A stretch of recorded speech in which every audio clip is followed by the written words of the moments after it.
प्रधानमंत्री श्री नरेंद्र जी मोदी के सबका साथ सबका विकास गुरु मंत्र का अनुसरण करते हुए पुणे शहर स्वच्छ एवं प्रदूषण मुक्त नदी तथा हरित एवं स्वच्छ मोबिलिटी की तरफ एक महत्वपूर्ण कदम बढ़ा रहा है।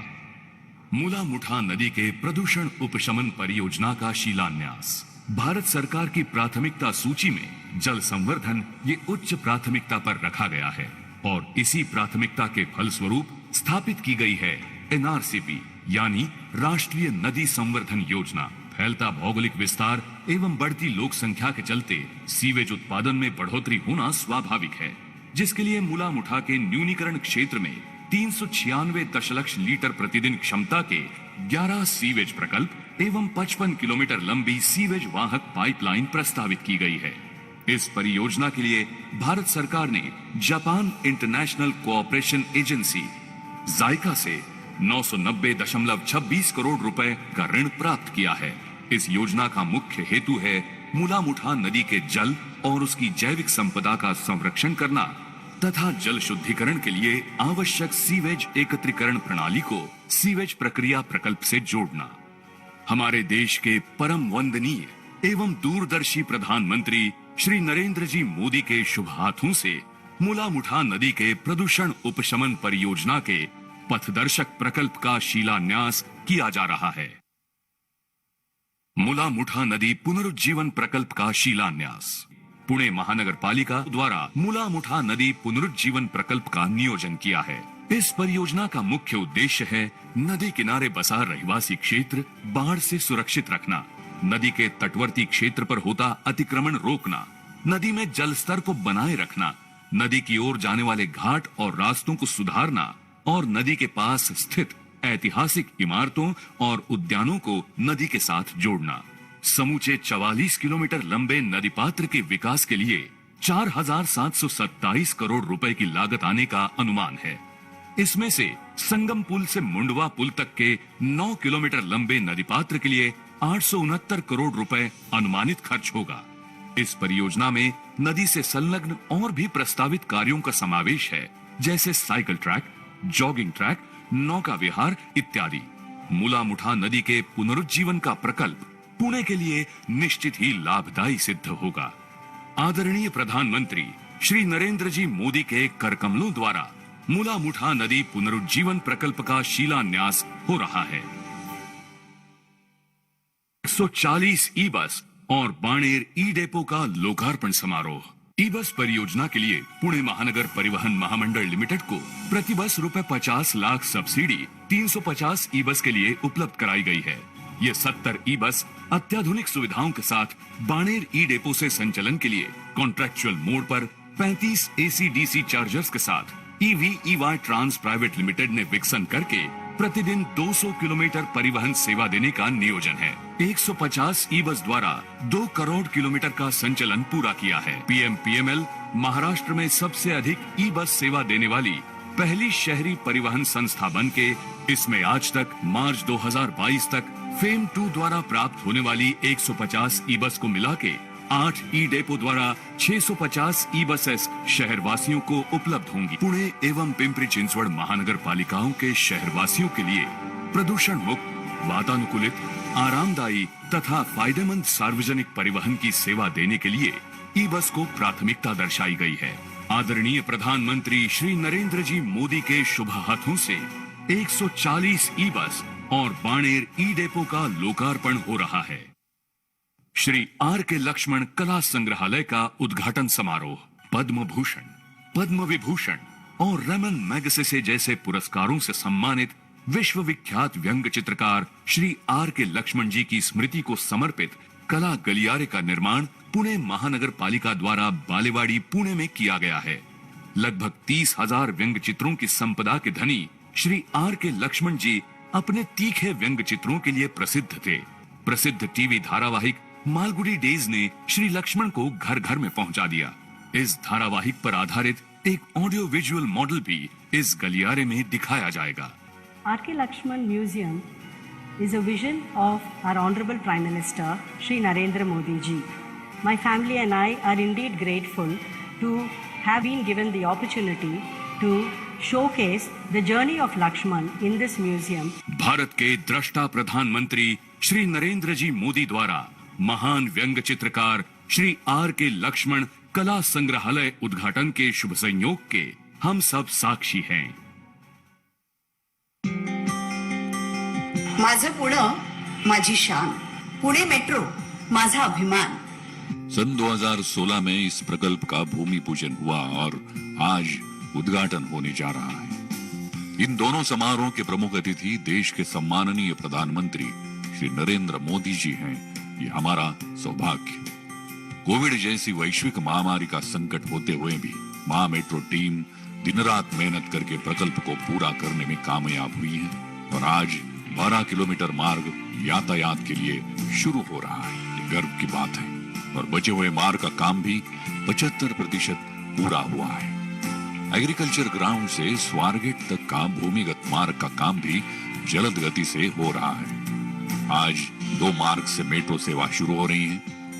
पीसीएमसी से फुगेवाड़ी तक और वनाज से गरवारे तक कुल 10 स्टेशन से यात्री सफर कर सकते हैं। पुणे मेट्रो की स्टेशन की रचनाएं शहर के ऐतिहासिक, सांस्कृतिक, औद्योगिक, शैक्षणिक धरोहर को ध्यान में रखकर की गई हैं। मेट्रो प्रकल्प पर्यावरण के दृष्टिकोण से परिपूर्ण कहा जाएगा। तकरीबन 2267 पेड़ वृक्ष पुनर्रोपण, 17,986 नए पेड़ लगाए गए हैं। बायोडाइजेस्टर रेन वाटर हार्वेस्टिंग सुविधा है।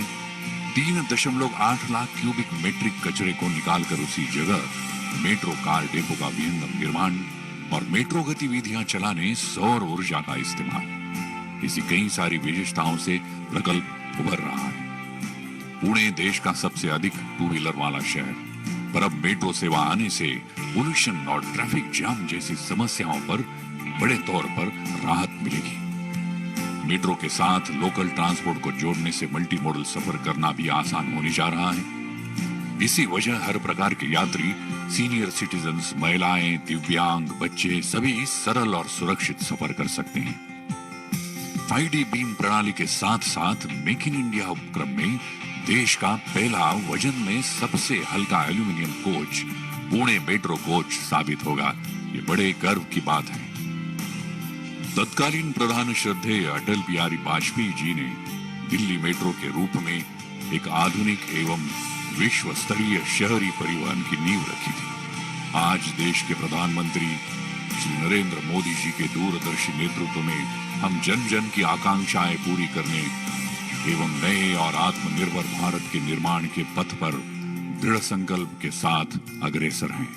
जहां वर्ष 2014 में मेट्रो नेटवर्क केवल 5 शहरों में 248 किलोमीटर ऑपरेशनल था, वहीं आज पुणे शहर के 12 किलोमीटर के मेट्रो नेटवर्क के जुड़ने से देश में 754 किलोमीटर मेट्रो नेटवर्क चालू हो गया है। पिछले 7 वर्षों में 500 किलोमीटर से अधिक मेट्रो नेटवर्क चालू किया गया है। इसके अलावा विगत 7 वर्षों में 2,75,000 करोड़ लागत के नए मेट्रो प्रोजेक्ट स्वीकृत किए गए हैं। आज देश में 1025 किलोमीटर मेट्रो नेटवर्क पर निर्माण कार्य चल रहा है। पुणे और पिंपरी चिंचवड शहर में फैला मेट्रो का प्रकल्प आज नागरिकों की सेवा में प्रस्तुत हो रहा है। हम सभी के लिए अभिमान और गौरव का क्षण है। जय हिंद।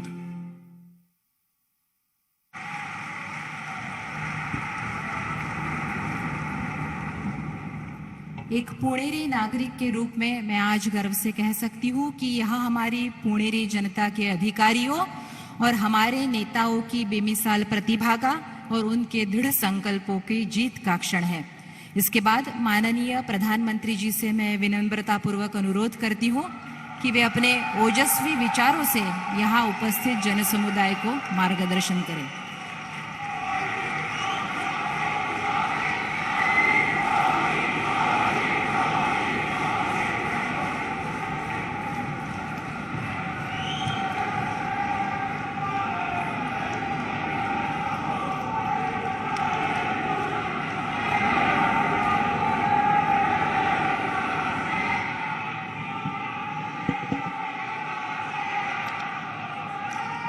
छत्रपति शिवाजी महाराज महात्मा ज्योतिबा फुले, सावित्रीबाई फुले, महर्षी कर्वे यांच्यासह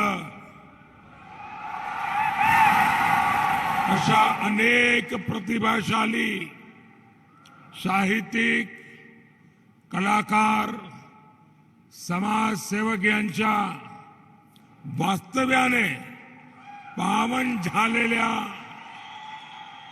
पुण्यनगरीतील माझ्या बंधू भगिनींना नमस्कार.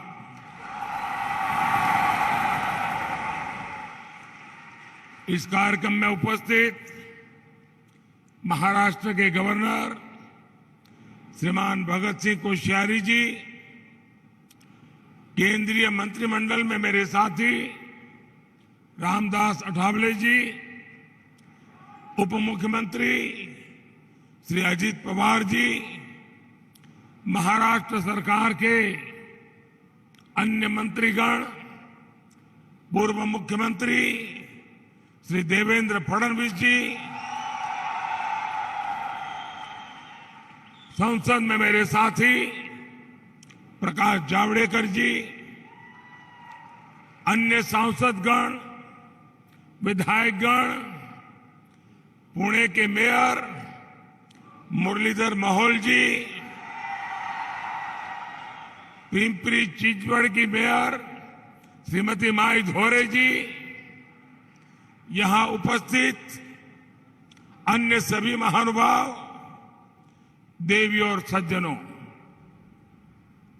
इस समय देश आजादी के 75 वर्ष निमित्त आजादी का अमृत महोत्सव मना रहा है. भारत की आजादी में पुणे का ऐतिहासिक योगदान रहा है.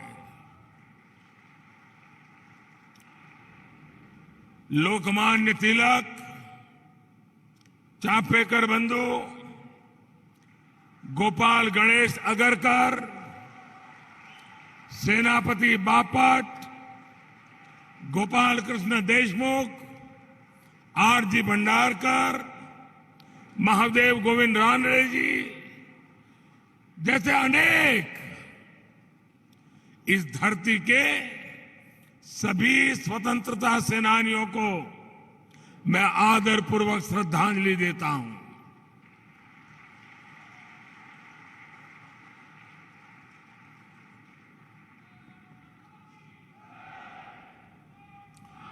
आज महाराष्ट्र के विकास के लिए समर्पित रहे रामभाऊ माडगी जी की पुण्यतिथि भी है. मैं आज बाबा साहब पुरंदरे जी को भी आदरपूर्वक याद कर रहा हूं.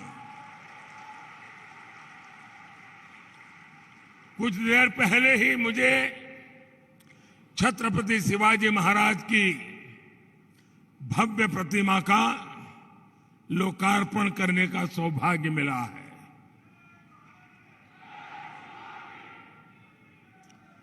हम सभी के हृदय में सदा सर्वदा बसने वाले छत्रपति शिवाजी महाराज की ये प्रतिमा युवा पीढ़ी में, आने वाली पीढ़ियों में राष्ट्र भक्ति की प्रेरणा जगाएगी. आज पुणे के विकास से जुड़े अनेक अन्य प्रकल्पों का उद्घाटन और शिलान्यास भी हुआ है. ये मेरा सौभाग्य है कि पुणे मेट्रो के शिलान्यास के लिए आपने मुझे बुलाया था और अब लोकार्पण का भी आपने मुझे अवसर दिया है.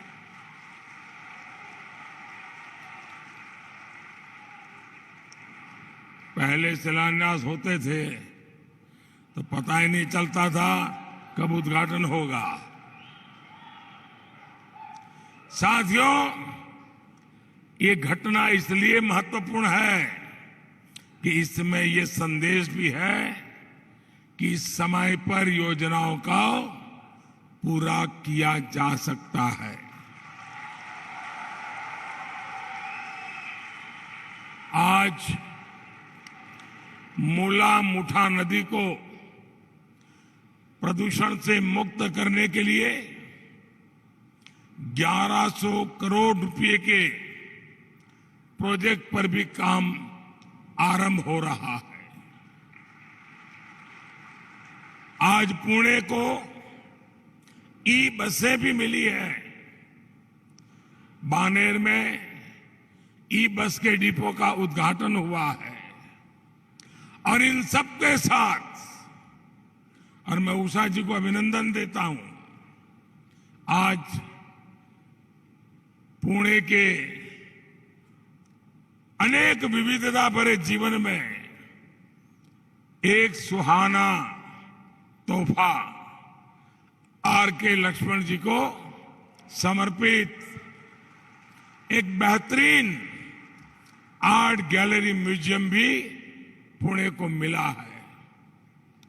मैं उषा जी को, उनके पूरे परिवार को,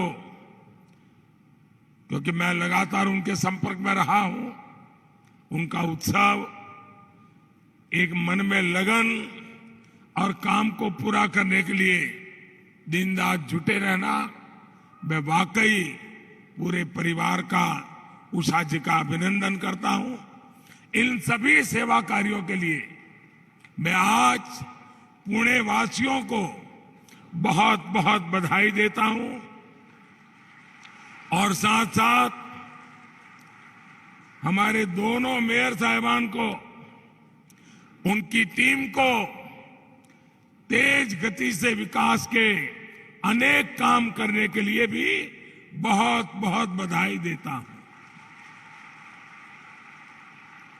भाई और बहनों, पुणे अपनी सांस्कृतिक, आध्यात्मिक और राष्ट्रभक्ति की चेतना के लिए मशहूर रहा है और साथ ही पुणे ने education, research and development, IT और ऑटोमोबाइल के क्षेत्र में भी अपनी पहचान निरंतर मजबूत की है। ऐसे में आधुनिक सुविधाएं पुणे के लोगों की जरूरत है और हमारी सरकार पुणे वासियों की इसी आवश्यकता को ध्यान में रखते हुए अनेक मोर्चों पर काम कर रही है। अभी थोड़ी देर पहले मैंने गरवारे में आनंद नगर तक पुणे मेट्रो में सफर किया है। ये मेट्रो पुणे में मोबिलिटी को आसान करेगी, प्रदूषण और जाम से राहत देगी, पुणे के लोगों की ईज ऑफ लिविंग बढ़ाएगी। 5-6 साल पहले हमारे देवेंद्र जी जब यहां मुख्यमंत्री थे तो इस प्रोजेक्ट को लेकर वो लगातार दिल्ली आते रहते थे। बड़े उमंग और उत्साह के साथ वो इस प्रोजेक्ट के पीछे लगे रहते थे। मैं उनके प्रयत्नों का भी अभिनंदन करता हूं। साथियों, कोरोना महामारी के बीच भी ये सेक्शन आज सेवा के लिए तैयार हुआ है। पुणे मेट्रो के संचालन के लिए सोलर पावर का भी व्यापक उपयोग हो रहा है। इससे हर साल लगभग 25,000 टन कार्बन डाइऑक्साइड का एमिशन रुकेगा। मैं इस प्रोजेक्ट से जुड़े सभी लोगों का, खास करके सभी श्रमिकों का हृदय से आभार व्यक्त करता हूं।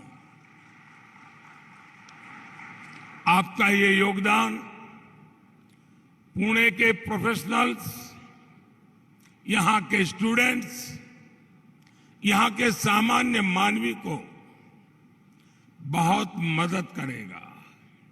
साथियों, हमारे देश में कितनी तेजी से शहरीकरण हो रहा है, इससे आप सभी भली भांति परिचित हैं। माना जाता है कि साल 2030 तक हमारी जनसंख्या, शहरी जनसंख्या 60 करोड़ को पार कर जाएगी। शहरों की बढ़ती हुई आबादी अपने साथ अनेक अवसर लेकर के आती है, लेकिन साथ साथ चुनौतियां भी होती है। शहरों में एक निश्चित सीमा में ही फ्लाईओवर बन सकते हैं। जनसंख्या बढ़ती जाए, कितने फ्लाईओवर बनाएंगे, कहां कहां बनाएंगे, कितनी सड़कें चौड़ी करेंगे, कहां कहां करेंगे। ऐसे में हमारे पास विकल्प एक ही है, मास ट्रांसपोर्टेशन। मास ट्रांसपोर्टेशन की व्यवस्थाओं का ज्यादा से ज्यादा निर्माण। इसलिए आज हमारी सरकार मास ट्रांसपोर्टेशन के साधनों और विशेषकर मेट्रो कनेक्टिविटी पर खास ध्यान दे रही है।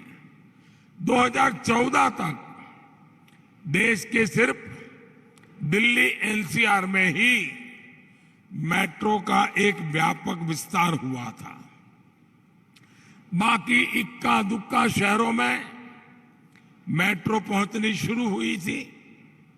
आज देश के 2 दर्जन से अधिक शहरों में मेट्रो या तो ऑपरेशनल हो चुकी है या फिर जल्द चालू होने वाली है। इसमें भी महाराष्ट्र की हिस्सेदारी है। मुंबई हो, पुणे पिंपरी चिंचवड़ हो, ठाणे हो, नागपुर हो, आज महाराष्ट्र में मेट्रो नेटवर्क का बहुत तेजी से विस्तार हो रहा है। आज के इस अवसर पर मेरा एक आग्रह पुणे और हर उस शहर के लोगों से है जहां मेट्रो चल रही है। मैं प्रबुद्ध नागरिकों से विशेष आग्रह करूंगा, समाज में जो बड़े लोग कहे जाते हैं उनसे मैं विशेष आग्रह करूंगा कि हम कितने ही बड़े क्यों ना हुए हो, मेट्रो में यात्रा की आदत समाज के हर वर्ग को डालनी चाहिए। आप जितना ज्यादा मेट्रो में चलेंगे उतना ही अपने शहर की मदद करेंगे। भाई और बहनों, 21वीं सदी के भारत में हमें अपने शहरों को आधुनिक भी बनाना होगा और उनमें नई सुविधाएं भी जोड़नी होगी। भविष्य के भारत के शहर को ध्यान में रखते हुए हमारी सरकार अनेकों परियोजनाओं पर एक साथ काम कर रही है। हमारी सरकार का प्रयास है कि हर शहर में ज्यादा से ज्यादा ग्रीन ट्रांसपोर्ट हो, इलेक्ट्रिक बसों हो, इलेक्ट्रिक कारें हो, इलेक्ट्रिक 2 पहिया वाहन हो। हर शहर में स्मार्ट मोबिलिटी हो, लोग ट्रांसपोर्ट सुविधाओं के लिए एक ही कार्ड का इस्तेमाल करें। हर शहर में सुविधा को स्मार्ट बनाने वाले integrated command and control centre हो। हर शहर में सर्कुलर इकोनॉमी को मजबूत बनाने वाला आधुनिक वेस्ट मैनेजमेंट सिस्टम हो। हर शहर को वाटर प्लस बनाने वाले पर्याप्त आधुनिक सीवेज ट्रीटमेंट प्लांट हो, जल स्रोतों के संरक्षण का बेहतर इंतजाम हो, हर शहर में वेस्ट टू वेल्थ क्रिएट करने वाले गोवर्धन प्लांट हो, बायोगैस प्लांट हो, हर शहर एनर्जी एफिशिएंसी पर जोर दें, हर शहर की स्ट्रीट लाइटें स्मार्ट एलईडी बल्ब से जगमगाए। इस विजन को लेकर हम आगे बढ़ रहे हैं। शहरों में पेयजल और ड्रेनेज की स्थिति को सुधारने के लिए हम अमृत मिशन को लेकर के अनेक विध इनिशिएटिव लेकर के चल रहे हैं। हमने रेरा जैसा कानून बनाया ताकि जो मध्यम वर्ग के परिवार कभी इस कानून के अभाव में परेशान होते थे, पैसे देते थे, सालों निकल जाते थे, मकान नहीं मिलता था, उन सारी समस्याओं का समाधान जो कागज में बताया जाता था वो मकान नहीं होता था, बहुत सारी अव्यवस्थाएं होती थी। एक प्रकार से हमारा मध्यम वर्गीय परिवार जो जिंदगी की बहुत बड़ी पूंजी से अपना एक घर बनाना चाहता है, वो घर बनने से पहले ही अपने साथ चीटिंग हुआ महसूस करता है।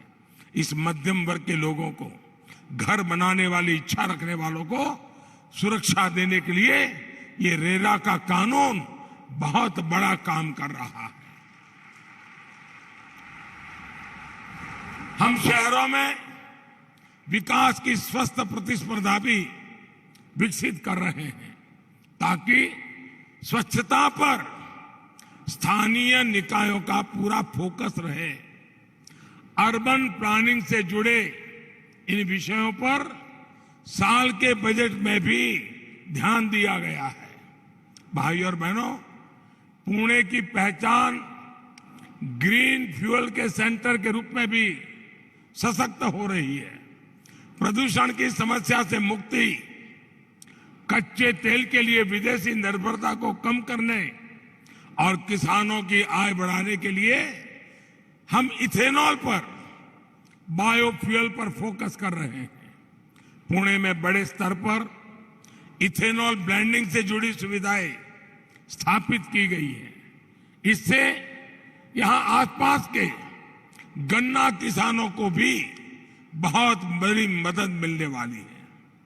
पुणे को स्वच्छ और सुंदर बनाने के लिए भी आज महानगर पालिका ने अनेक काम शुरू किए हैं। बार बार आने वाली बाढ़ और प्रदूषण से पुणे को मुक्ति देने में ये सैकड़ों करोड़ रुपए के प्रोजेक्ट बहुत उपयोगी होने वाले हैं। मूला मुठा नदी की साफ सफाई और सौंदर्यीकरण के लिए भी पुणे महानगर पालिका को केंद्र सरकार पूरा सहयोग दे रही है। नदियां फिर से जीवंत होगी तो शहर के लोगों को भी सुकून मिलेगा, उन्हें भी नई ऊर्जा मिलेगी। और मैं तो शहरों में रहने वालों को आग्रह करूंगा कि साल में एक बार तिथि तय करके रेगुलर नदी उत्सव मनाना चाहिए। नदी के प्रति श्रद्धा, नदी का महात्म्य, पर्यावरण की दृष्टि से प्रशिक्षण, पूरे शहर में नदी उत्सव का वातावरण बनाना चाहिए। तब जाकर के हमारे नदियों का महत्व हम समझेंगे, पानी के एक बूंद बूंद का हम महत्व समझेंगे। किसी भी देश में आधुनिक इंफ्रास्ट्रक्चर के विकास के लिए जो चीज सबसे जरूरी है वो है स्पीड और स्केल। लेकिन दशकों तक हमारे यहां ऐसी व्यवस्थाएं रही कि अहम परियोजनाओं का पूरा होने में काफी देर हो जाती थी। ये सुस्त रवैया देश के विकास को भी प्रभावित करता रहा है। आज के तेजी से बढ़ते हुए भारत में हमें स्पीड पर भी ध्यान देना होगा और स्केल पर भी। इसलिए ही हमारी सरकार ने पीएम गति शक्ति नेशनल मास्टर प्लान बनाया है। हमने देखा है कि अक्सर परियोजनाओं में देरी की वजह होती है अलग अलग विभागों में, अलग अलग मंत्रालयों में, सरकार में तालमेल की कमी। इस वजह से होता यह है कि जब वर्षों के बाद कोई परियोजना पूरी होती है तो वो आउटडेटेड हो जाती है, उसकी प्रासंगिकता ही खत्म हो जाती है। पीएम गति शक्ति नेशनल मास्टर प्लान इन्हीं सारे विरोधाभासों को दूर करने का काम करेगा। जब एक इंटीग्रेटेड फोकस के साथ काम होगा, हर स्टेक होल्डर के पास पर्याप्त जानकारी होगी, तो हमारे प्रोजेक्ट भी समय पर पूरे होने की संभावना बढ़ेगी। इससे लोगों की दिक्कतें भी कम होगी, देश का पैसा भी बचेगा और लोगों को सुविधाएं भी ज्यादा मिलेंगी। भाई और बहनों, मुझे इस बात का भी संतोष है कि आधुनिकता के साथ साथ पुणे की पौराणिकता, महाराष्ट्र के गौरव को भी अर्बन प्लानिंग में उतना ही स्थान दिया जा रहा है। ये भूमि संत ज्ञानेश्वर और संत तुकाराम जैसे प्रेरक संतों की रही है। कुछ महीने पहले ही श्री संत ज्ञानेश्वर महाराज पालखी मार्ग और संत तुकाराम महाराज पालखी मार्ग का शिलान्यास करने का सौभाग्य मुझे मिला है। अपने इतिहास पर गर्व करते हुए आधुनिकता की विकास यात्रा यूं ही सतत चलती रहे, इसी कामना के साथ पुणे के सभी नागरिकों को फिर से बहुत बहुत बधाई, बहुत बहुत धन्यवाद।